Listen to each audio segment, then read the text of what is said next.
Saving Mr. Lincoln. On February 11th, 1861, Abraham Lincoln said his farewell to the people of his hometown of Springfield, Illinois, and boarded a train that would take him to Washington for his inauguration on March 4th. As he started out, rumors of assassination plots circulated in several cities along the planned route. In Washington, stories spread that assassins would strike down Lincoln before or during his inauguration. The South Carolina legislature had responded to Lincoln's election by unanimously voting to secede from the Union, leading the march of the Southern states toward secession. "Civil war," said an Ohio newspaper, "is as certain to follow secession as darkness to follow the going down of the sun." The Union was tearing apart, and so, it seemed, was the nation's capital itself. Rumors of plots swirled around the city. Secessionist congressmen were said to be planning to kidnap lame duck President James Buchanan so that Vice President and future Confederate General John C. Breckinridge, who had run against Lincoln as a pro-slavery candidate, could seize power. Minutemen from Virginia and Maryland were reportedly ready to invade the city. Charles Pomeroy Stone, a West Point graduate who had served in the Mexican War, was in Washington when the secessions began. Concerned about the rumors, he called upon his old commander, now Lieutenant General Winfield Scott, Commander-in-Chief of the U.S. Army. Scott made Stone a colonel and named him Inspector General of the District of Columbia Militia. Most of the U.S. Army was in Indian country, far beyond the reach of railroads. Washington's potential defenders included volunteer units of dubious loyalty. These included the National Rifles, whose captain said his men stood ready to guard the frontier of Maryland and help to keep the Yankees from coming down to coerce the South. Like many other Army officers of the time, Stone had to grope for military intelligence, using whatever resources he managed to find. There was no formal military intelligence organization, and counterintelligence was an unknown art. Stone realized that he needed help from civilians with special skills. Detectives. The U.S. government, lacking any federal investigative agency, often used private detectives to track down counterfeiters and mail thieves.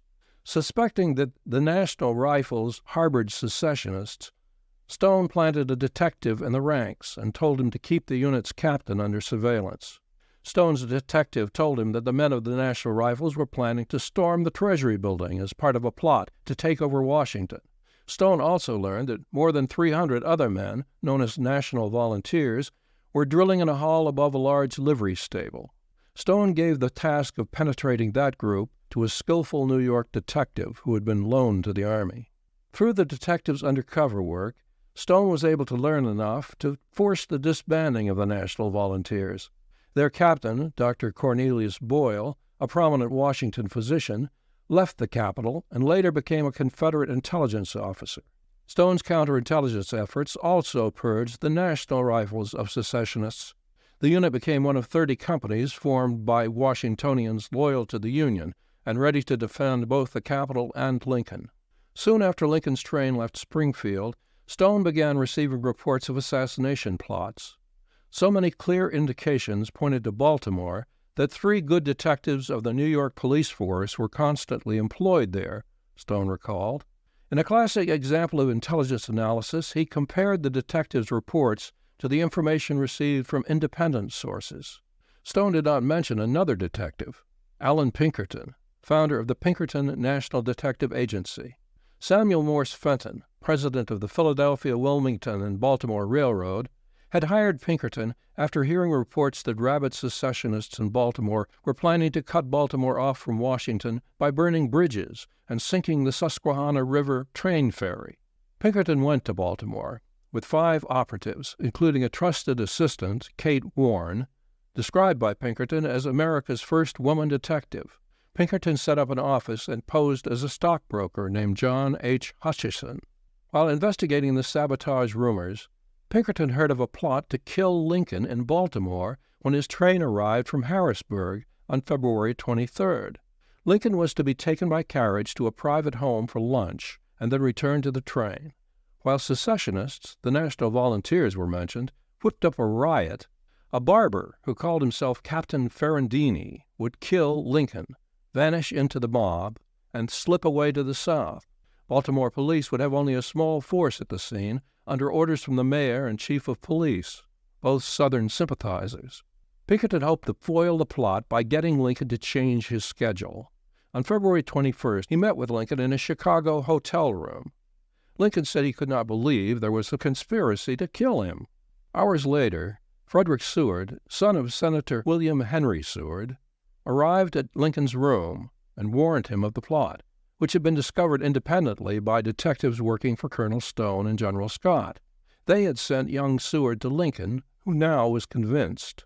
Next morning, Lincoln left by train for Harrisburg as scheduled, then boarded a special train, accompanied by his bodyguard, Ward H. Layman, a burly former law partner.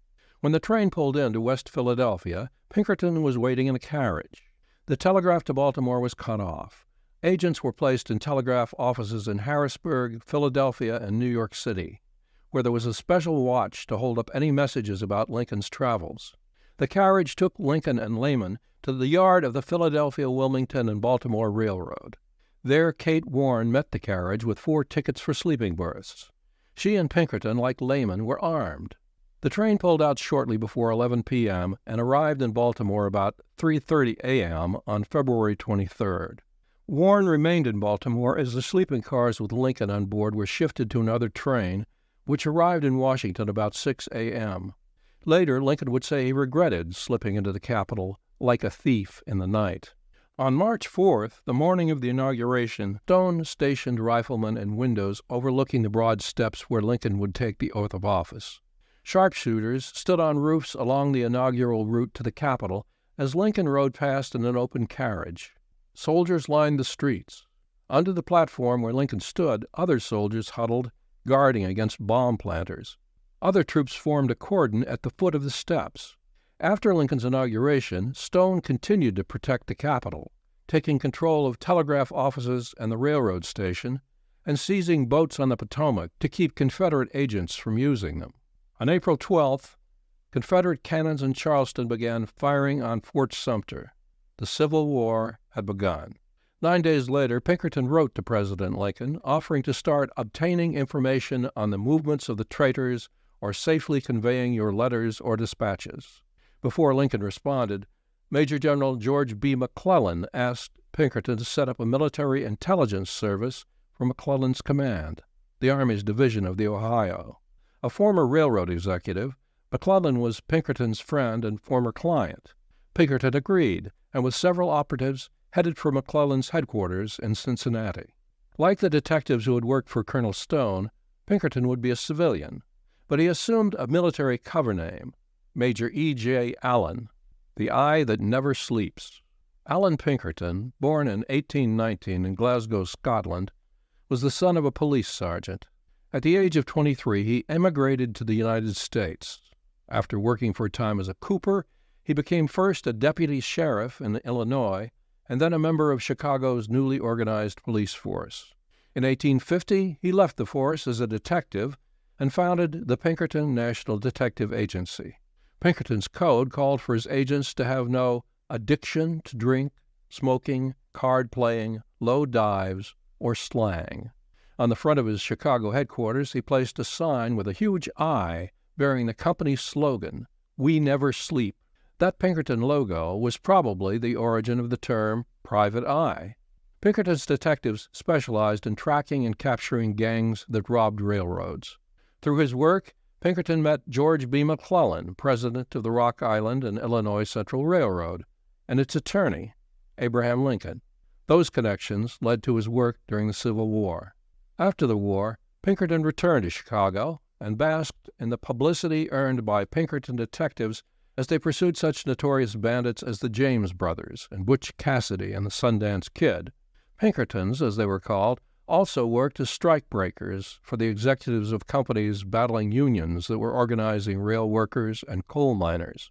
Pinkerton died in 1884 and was buried in a family plot whose graves included that of Timothy Webster, one of his best agents who was hanged by the Confederates.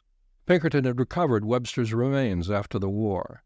The Pinkerton National Detective Agency continued as a family enterprise through 4 generations. Outsiders bought it and kept the Pinkerton name. In 1999, Securitas, an international security firm, acquired the Pinkerton Company, and of saving Mr. Lincoln